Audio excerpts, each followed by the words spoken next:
Let me tell you what nobody understands. Loving me is not a privilege. It's a war. Every single day. Battles on every front. Enemies she never made becoming her enemies. Sacrifices she never signed up for becoming her life. The woman who stands beside me won't be standing in sunshine. She'll be standing in a storm that never ends.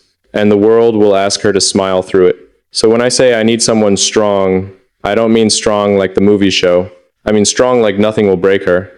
Strong like she could lose everything and rebuild without asking for help. Strong like she could face the entire world's hatred and still sleep peacefully. That kind of woman is almost impossible to find, but she exists. And this message is for her.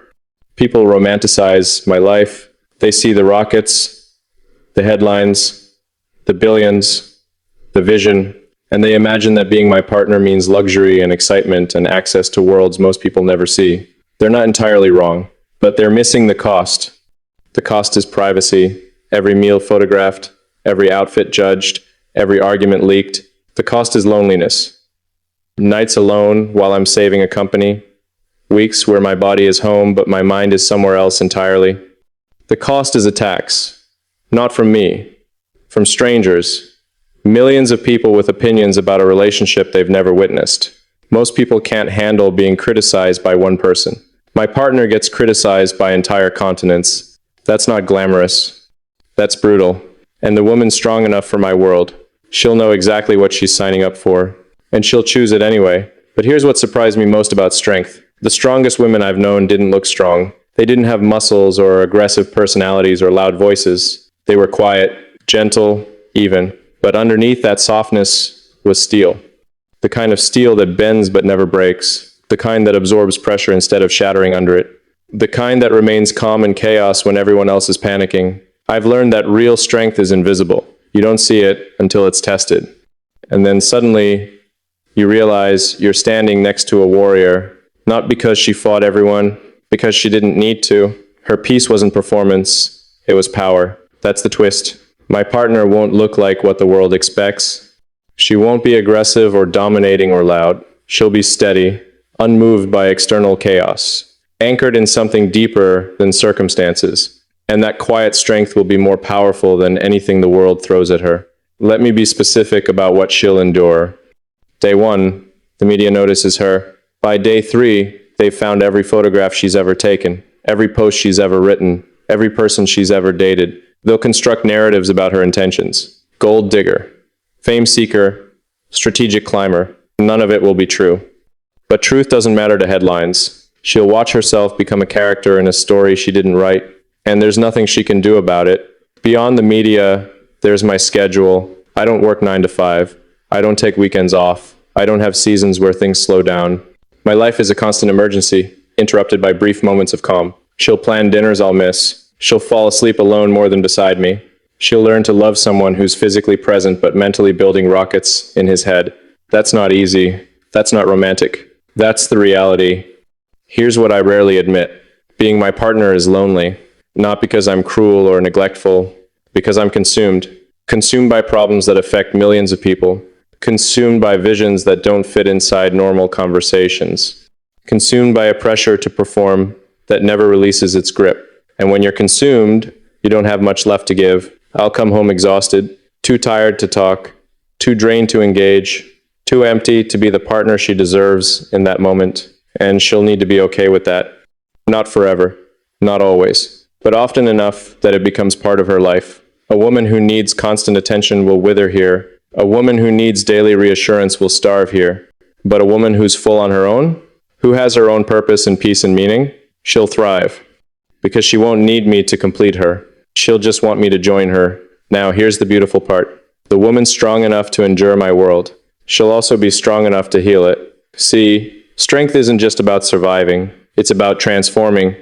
She'll walk into my chaos and somehow create pockets of peace. She'll absorb my stress without carrying it as her own. She'll remind me of the things that matter when I've forgotten everything except work. Her strength won't just help her survive. It'll help me survive. Because even the strongest men need somewhere to rest. Even the busiest minds need someone to quiet them. Even the most driven visionaries need someone to remind them why they're running. She'll be that for me.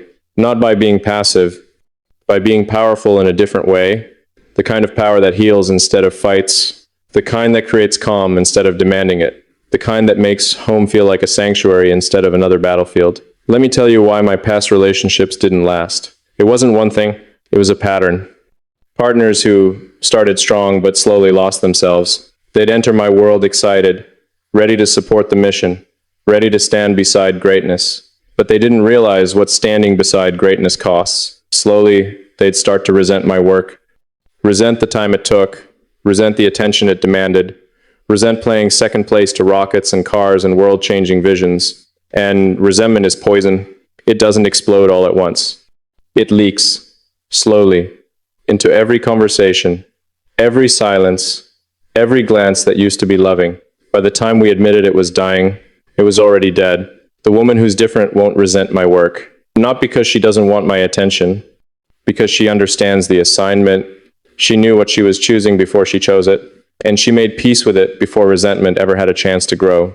That's the difference. Not tolerance that wears thin, acceptance that started from the beginning, and this is where it becomes bigger than me. Because the strength I'm describing, it's not just for dating billionaires, it's for life. The world will test you, not once, constantly. It will throw storms you didn't see coming, attacks you didn't deserve, loneliness you didn't choose. And the question isn't whether you'll face hard things. The question is whether you'll remain yourself while facing them. Weak people break and become bitter. Strong people bend and become better. The difference isn't genetics or luck. It's practice. Every time you choose peace over chaos, every time you stay grounded when everything shakes, every time you rebuild instead of giving up, you're building strength, the kind that relationships need, the kind that careers need, the kind that life demands from anyone who wants to do something meaningful. Maybe you've been through storms already. Maybe you're in one right now. Maybe you feel like you're not strong enough for what life is asking. Let me tell you something. You're stronger than you know. Not because I said it, because you're still here, still fighting, still reading, still looking for answers. That's strength, the refusal to quit even when quitting makes sense. Keep going, keep building, keep becoming the person who can handle anything. So let me speak to her directly, to the woman who's meant for me. Wherever you are tonight, you might be scared of what my world requires. You might wonder if you're strong enough. You might have doubts that whisper you're not built for something this big. Let me tell you the truth. I don't need someone without fear. I need someone who acts despite it. I don't need someone without weakness. I need someone who transforms weakness into wisdom. I don't need someone perfect. I need someone real, real enough to tell me when I'm wrong, real enough to hold her ground when I push, real enough to remain herself when everyone wants her to become someone else. And when you arrive, when we finally build something together, I promise you this, I will see your strength, not just use it. I will protect your peace, not just benefit from it. I will honor what it cost you to become this strong, not just expect it as my right. You'll give me everything you have, and I'll spend my life making sure that sacrifice means something. We won't have an easy relationship. We'll have a real one, built on mutual strength, forged in shared storms, unbreakable because we both know what it took to get here. So to everyone watching, whether you're seeking love or building yourself for it, remember what strength really means. It's not about never hurting. It's about healing forward. It's not about never doubting. It's about deciding anyway. It's not about having no fear.